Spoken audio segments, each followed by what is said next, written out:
Some devastating news for PS4 niggas.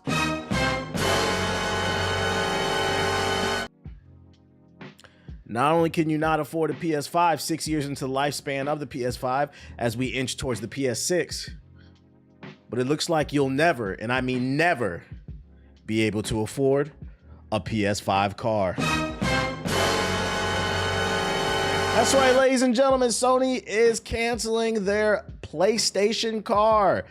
The collaboration with Honda that they've been showing off for the past 2 years and hyping up. Afeela was revealed in 2023 as a joint venture between Sony and Honda that, simply put, mashes up EV with all sorts of dubious media features. Mobility as creative entertainment space is how the Afeela website describes it, promising an emotional experience that's like being in a private theater immersed in sounds and visuals, because that's why we buy cars, ladies and gentlemen, for an immersive movie experience. Frankly, I think that's about the last thing any sane person would want when they're hustling 2,000 kilograms of steel and electricity down a busy highway, but it doesn't matter now because the whole thing has been scrapped. The cancellation of the Afeela project wasn't due to any specific issues with the car itself, but was rather a result of Honda's reassessment of its automobile electrification strategy announced on March 12, 2026. Sony and Honda said in a joint statement that March 12th's announcement saw the cancellation of 3 Honda EV models that have been planned for production in North America, driven by a combination of US tariff policies and easing of fossil fuel regulations and shifts in the Asian market, including increased competitiveness from Chinese manufacturers. Continuing to sell this product is no longer sustainable. Anyeo has suspended pre-orders of its uber powerful Next 2 gaming handheld as well. Yeah, no 2K in the whip. For those who don't understand, this was supposed to be a high-end EV car that allowed you to play your PS5 inside of it. And that's why I said this is a big deal, because you would have had 2 different chances to get a PS5, and now there's even less chances now for you PS4 niggas, man. I never liked the name of the car, but the car looked okay. The real PlayStation Portable, sort of. Bloomberg claims rampant AI demand for memory is forcing Sony to consider pushing back the launch for its next-gen PlayStation as far. Oh, these are other articles. I'm bugging. The fact that Afeela was quite expensive was also no doubt a stumbling block. The base model of Afeela 1, the first production model, came in at $90,000, while the Afeela 1 Signature clocked in at $103,000, which is crazy expensive for a Honda car. The Hyundai Ioniq 5, by way of comparison, is $37,000. So that really sucks. Not that I care much about the Afeela specifically. I think it's ugly and dangerous. Seriously, an overload media environment, including external displays to distract other drivers and completely. Jokes aside, it's really not a distraction, because you most likely would have not been able to play the PlayStation inside of the car unless you were parked. At least that's how it works in Tesla. You can't play on the games unless you're parked. And in the movie stuff, I'm pretty sure maybe the back seats, like the headrest, the kids could watch movies and shit, but the person driving wouldn't be able to. Anyway, the end of the Afeela doesn't necessarily signal a split between Sony and Honda. The two companies will continue to discuss and evaluate the future of Sony Honda mobility, taking into account the initial purchase of the JV establishment as well as the latest EV market environment, and intend to jointly announce the SMH's future direction, mid to long-term positioning, as well as contributions to the future of mobility at the earliest possible opportunity. Who knows? Maybe they'll bring back NSX and pretend to drive it with a DualSense controller. Yeah, whatever. They're gonna jailbreak the car. Nah. I think this has to do with the Ramageddon. PC parts are so expensive. And as these cars become more technologically advanced, they're not just about driving. You're talking about putting a whole home theater inside of the vehicle as well as a PlayStation. That stuff was going to get expensive. And they were probably looking at it and thinking it's not worth it. Like, how many cars could we realistically move off the lot? Probably not a lot right now, especially because also this would have been an import because it's a Honda and a Sony. Matter of fact, it might have been double the tariff because it's a Sony Honda collaboration. So you import it, it's going to get taxed. It's going to be expensive all rip. They were talking about 100,000. With tariffs, you're probably looking at the starting price like 125,000 for this shit, bro. So I just wanted to show off another thing that PS4 niggas would have never been able to afford. If you didn't get a chance to look at the car, this is it right here. But I didn't like the name either.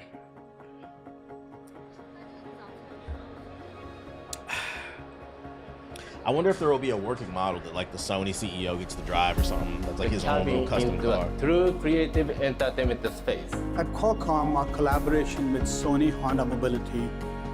Thank you, Kanishi-san. Yeah, nobody's buying new cars right now, It's great to be too. here with my colleagues from Sony Honda Mobility. Instead of imitating the engine sound, is to deliver a driving experience never coming. beyond imagination. We Never. are also excited to shape a future that lies beyond that experience. The Afila. Bringing What up, the Great Barrier? Afila experience to even more customers across the U.S. Now it's coming to nobody. eye-catching. Like it stands out on the road, so. It's kind of sexy, I think, for a car. I can't wait to go buy it. Pretty darn sweet. Wait till she finds out you can't. I love that taste. That nigga taste the car? What?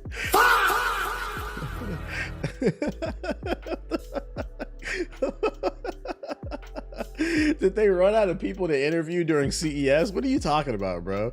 That nigga hopped in the show version of the car and licked the steering wheel. He said, "I love the taste of this PlayStation car, dude."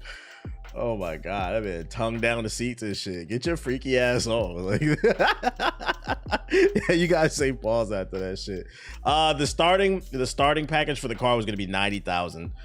So pretty much it starts at 100,000. But I mean, it's not coming out. If you're just coming in the chat, they canceled it. They didn't give a specific reason, but if I had to take an educated guess, it's because of the Ramageddon.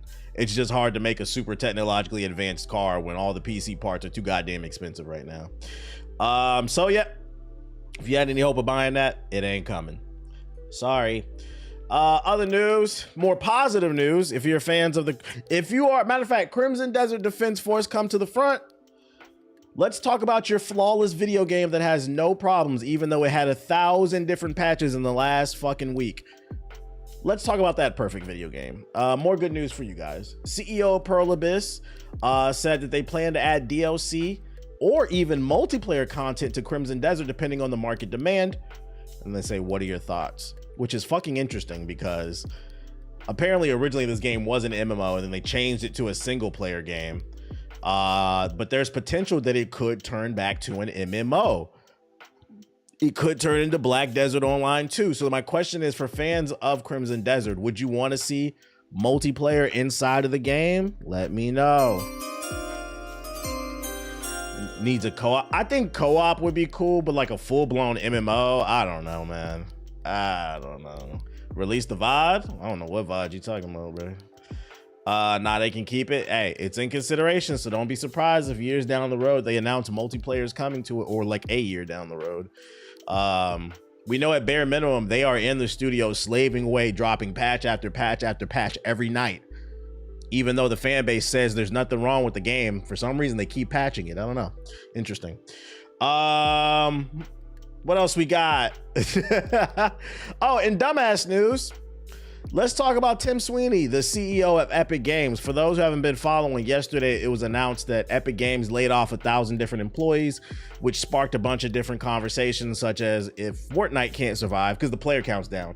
If Fortnite can't survive financially, what live service game can? And in my head, I'm thinking, good. Live service games are the devil. It's time to move on from this fucking trend. But we have an update on that. That's beside the point. The CEO of Epic said something crazy. He took to Twitter and then with this announcement and said, in the coming days, employers will see a stream of resumes of once in a lifetime quality folks. An important thing to understand is that Epic never lowered our hiring standards as we grew, and the layoff wasn't a performance-based resizing as companies call it nowadays. It's a sound bet that anyone with Epic Games on their resume is in the top few percent of their discipline. That's right, ladies and gentlemen. Imagine your boss laid you off and then took to Twitter and said, them niggas would be all right. They used to work for me.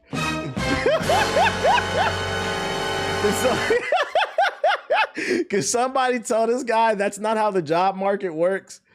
If you're inside of an industry and a bunch of people are constantly getting laid off and there's only a small number of jobs, it doesn't matter how good your resume is. Only a certain number of people can get those jobs because that's what's available. This shit is so fucking insensitive, and this is why people hate these billionaire CEOs. You could have just said nothing, dickhead. Sweeney gotta read the room, bruh. They said, my man said, we fired all these people and it had nothing to do with their lack of talent. We got some of the most talented people, so y'all can have them. Motherfuckers trying to make it sound like he donated to charity. Yeah, like this is not what you think it's doing, bruh. Capitalism is gonna kill us all, man.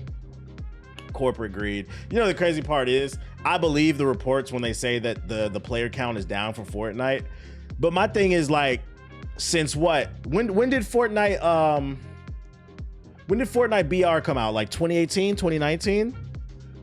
Since 2018, Fortnite has been at the top of the mountain, printing billions upon billions upon billions upon billions upon billions of dollars.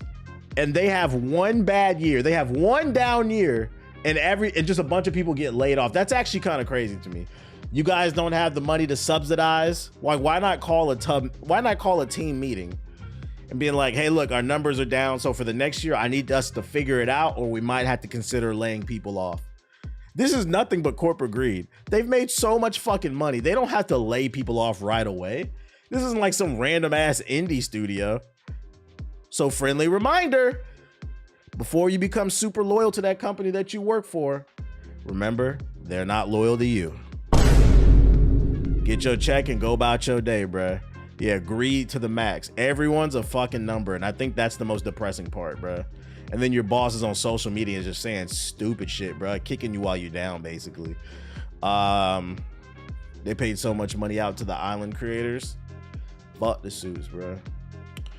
Off topic, but you're gonna check out Screamer tomorrow. I don't even know what Screamer is. What is that? Speaking of fuck the suits, FIFA, it's back.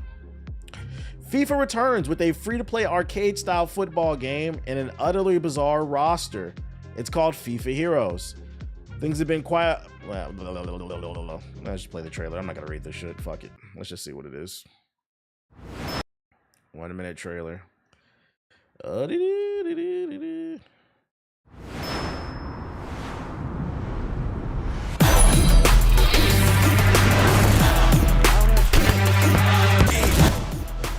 I already don't like the art style. It looks like bootleg Xbox 360 avatars.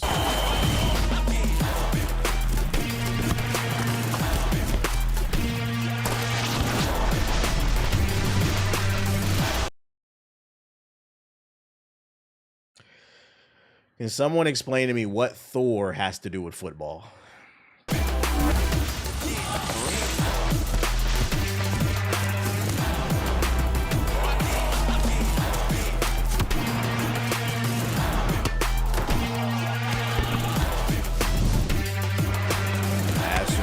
Skills.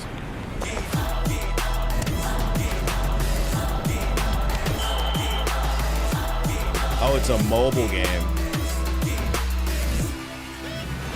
Hey, chat. Man, I'm gonna play this off stream, man.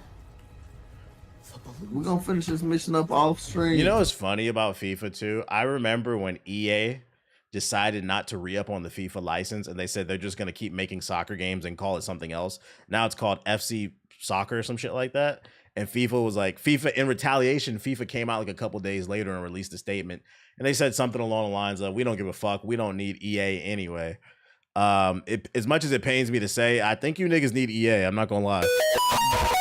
Yeah, that game is looking very. Yeah, we gonna play this one off stream, man. I don't know about this FIFA committee, because for those unaware, like FIFA's just a committee for soccer, like global soccer, bro. They give it like the soccer UN. I think you guys need a proper dev team, because I promise you, mobile games are not gonna work. Perhaps not in the format we quite expected or wanted, but this is what we're getting in development in the hands of VR Studio. It's a VR studio developing this game. And the game's coming to Switch sometime later this year. Okay, so it is coming to Switch 1 or 2, following a mobile release on April 28th, so next month, 2026. Interesting. You'll have powers from like Thor and Sun Wukong. Skip. Oh, here we go. Here's a brief rundown of the gameplay itself. FIFA Heroes is designed as an arcade-first football experience. Matches are 2 minutes in length, built for quick sessions while retaining competitive depth. 2-minute experiences for mobile gives you more time to spend just as much time in the store buying microtransactions, guys. Core gameplay features include 5v5 competitive matches, online head-to-head, limited time events, seasonal progression systems, special abilities that alter match dynamics. Players can activate game-changing powers, including teleporting dribbles. I don't know about y'all, but I don't want to play any sports game with teleporting. It could be football, the other football, American football, basketball. Like, I'm good off that. Flaming power shots and magnetic tackles. The game is intentionally stylized and fast-paced, prioritizing responsiveness and spectacle over simulation. Season passes, rotating challenges, and live events support long-term engagement. Translation, microtransactions, ladies and gentlemen. Yeah, so it's coming out next month. Honestly, who greenlights this stuff? The suits. I guarantee you the FIFA board is probably looking at it like, oh, we're FIFA, everybody loves us and knows us. They'll buy anything with our name on it, and they're failing to realize, as much as it pains me to say this, the reason people are buying EA football games is because EA was making decent football games at one time. It wasn't because of the FIFA brand. The FIFA brand added to it. It added a certain level of what's the word I'm looking for? Authority, but the gameplay ultimately is the most important thing. And it shows you how out of touch they are because they felt like they could go without EA. And honestly, they could have. They could have if they had a good head on their shoulders. See, like, my thing is, like, if I was FIFA, I would have went to like 2K or like another company and said, hey, we need to make a football game that can compete with EA. But to me, this shows arrogance. This says to me that they think, oh, we're FIFA. We're just going to put out a mobile game full of microtransactions and do whatever the fuck we want. And I'm here to let you know, you're going to fail. This game's DOA. Anyways, who's a fan of Smash Bros? FIFA's supposed to be a non-profit organization. It's supposed to be. Apparently, there's a new game called Combo Devils, and the people at IGN are loving it. I'm gonna go to YouTube and see if I can find the YouTube version. Check out their preview video.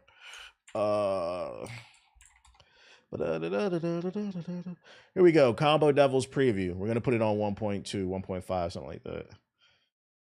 Let's see what's different about this one. Is this the Smash Bros. Killer? Combo Devils, a recently kickstarted platform fighter from developer Punkzilla, has one of the best elevator pitches of any fighting game I've played in a hot minute. What if we took the core of Smash Brothers, fused it with the mechanics and sensibilities of a traditional modern 2D fighter, and then topped it all off with a roguelite single-player mode? As someone who grew up dumping hundreds of hours into the various iterations of Smash Brothers all throughout middle school, high school, and college, spends most of his nights grinding ranked in a variety of 2D fighting games, and ranked several roguelikes among his favorite games of all time, Combo Devils seems like a game laser-targeted specifically for my tastes. And sure enough, after spending some time learning in the lab, messing around with the single player... You know the crazy part about like platform brawlers, like, you know, companies that make like knockoffs of Smash Bros? A lot of them low-key be good. The issue is they have a hard time attracting a strong core audience. I think the only one that has is probably Brawlhalla over the years. And even still, that's really minuscule in comparison to Smash Bros. I thought it was going to be multiverses because they had the star power, but they dropped the ball on the gameplay. But like, I feel like this genre is a very unique one. And it almost feels like it's not even worth trying to develop competition for it because it's such a hard market to penetrate into. And battling it out online, Combo Devils has grabbed me in a way that no other platform fighter since Smash Brothers has been able to do. He said this is the first one he's liked since Smash Brothers. Right out of the gate, let me preface this all by saying that while the core gameplay of Combo Devils feels great, this is still a game that feels early in development. There are currently only 4 playable characters on the plan 9, if the grayed out character slots in the character select screen are anything to go off of. There's a big caution work in progress warning next to the roguelite mode in the main menu, and the training mode is missing a lot of basic functionality that you would expect the training mode to have. So while the game clearly needs more time to cook, what's here shows a ton of promise. The core of the fighting system is very Smash Bros.-esque. Each character has light attacks, strong attacks, and special moves of the up, down, forward, Smash Flash is the GOAT, and neutral variety. Underrated game. The first interesting twist on the formula is that your shield is directional and must be pointed in the direction of the enemy's attack. So, if interesting, you need to tilt your shield upwards. If they move behind you, okay, that little tweak that does add a level of depth. You had to be paying attention. You must move your shield to block your backside. So you can do cool things like jumping in on an opponent that you're expecting is going to block their front, air dash through, and surprise them with a cross-up on their backside. Another traditional fighting game staple that has been infused to mesh with the platform fighter mold includes a Gatling style of combo logic. So if you're just picking up a character and you don't know what the unique aspects of their kit are, you can generally rely on neutral lights comboing into directional lights, which can then combo into heavy attacks or special moves as a kind of universal bread and butter combo for every character. What's even more cool is that once you get your bow in the air, you also get one free air dash cancel, which lets you cancel the recovery of an aerial move and dash in a direction to continue the combo and potentially tag on just a bit more damage to try and secure a kill. That was nasty. It's a fighting system that feels very well thought out and leads to some really flashy and fun to execute combos. On top of that, there's also a super mirror to manage. Just like I feel like aesthetically this game looks nice. You can spend one bar on EX special moves, which enhance your specials in a variety of ways, whether that's by simply increasing their knockback and damage, making them faster, or adding new properties to them altogether. If you manage to build up 3 bars, you can execute super moves with traditional fighting game motion inputs to cap off your combos with some extra flair and KO power. Okay, so you get extra power for doing the inputs. As far as the characters go, there's a great variety of playstyles in the 4 available characters, and perhaps best of all, none of them really feel derivative of any existing fighter in the platform fighter space. Hey. My personal favorite is Shy. He's a gamer delivery boy who fights with a skateboard, power glove, and Beyblade top. He can even do a Gears of War style active reload for his neutral special to load it faster. Another standout is Jingo, Ninja Dog with blistering fast speed, excellent projectiles, and a super cool special move that allows him to plant a butterfly on his opponents, which he can then teleport to immediately to continue or even start a combo. As for the roguelite mode, while I can appreciate Punkzilla taking a swing at a non-conventional single-player mode, this felt like a miss, at least at this stage of its development. Roguelites are fun because every run feels distinct, forcing you to adapt to whatever the game throws at you, oftentimes forcing you to make the best out of a bad situation, or not squander a good run when luck is in your favor. But here, every run feels exactly the same. You choose a character and fight through several rooms of generic enemies that just kind of wander around, flash white, and then do some sort of attack that you must either block or just get out of the way of. Over the course of the mode, you'll gain power-ups, increase your stats, and fight bosses, but nothing ever happened that really changed up my approach to each room or made it more fun to play. There's obviously that aforementioned work-in-progress warning for the roguelike piece of this, so it's certainly possible for Punkzilla to turn it around. Yeah, I'm gonna need y'all to play some Hades or some Slay the Spire 2, which we'll be playing later. Get some inspiration to clean this part up. Nevertheless, it's not the selling point of Combo Devils. That would be the online play, and fortunately, the online experience thus far has been excellent. Its rollback netcode has held up extremely well throughout my playtime, even making things like Shy's active reload, which demands pinpoint precision timing, virtually identical to the experience of playing offline. All in all, Combo Devils is shaping up to be an excellent fusion of platform and 2D fighting, with a smart melding of mechanics, fun characters, great online play, flashy and satisfying combos, and an aesthetically pleasing art style. There's clearly a lot of work to be done, but if Punkzilla can polish up what's here and fill out the rest of the game with the same level of quality as what's in this demo, then Combo Devils could very well be a major player in platform fighting genre. And just to close out this preview, here's a full match of Jingo versus Shy. Or do it more like Smash Run from the 3DS Smash? I don't remember that shit. This lesson's on the house.